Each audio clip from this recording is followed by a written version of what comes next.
सोपीएम भोजपुरी लोकगीत में आप लोग का स्वागत है। आज आप लोग के लिए एक प्यारा से भक्ति गारी गीत है, तो आप लोग जरूर सुनिएगा। सुन के आप लोग को हंसी आएगी, आप लोग जरूर सुनिएगा। कपूर गौरम करुणावतारम समधी के बहनी के ले गयल सियारम। कपूर गौरम करुणावतारम समधी के बहनी के ले गयल सियारम। रोम समधि रामा पीटे कपारम, अरे हमरे बहिनी के ले गयल सियारम।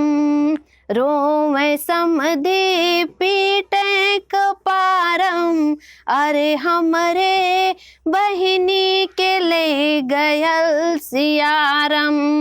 कवन रामा ठोक तालम, भले सरऊ के बहिनी के ले गयल सियारम।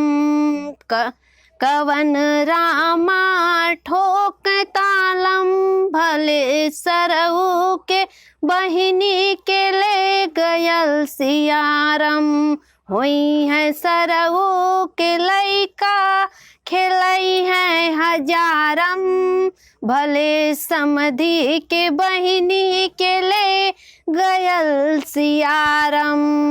कपूर गौरम करुणावतारम, नाऊ के बहिनी के ले गयल सियारम।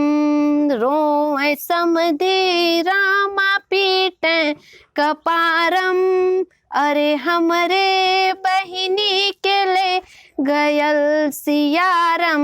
रोए नाऊ रामा पीटे कपारम, अरे हमरे बहिनी के ले गयल सियारम।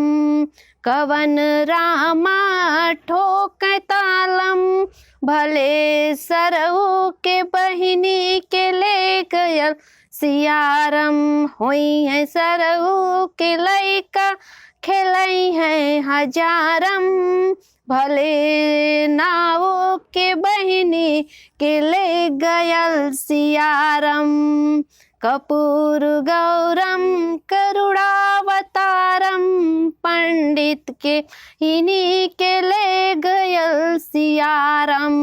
रोए पंडित रामा पीटे कपारम, अरे हमरे बहिनी के ले गयल सियारम।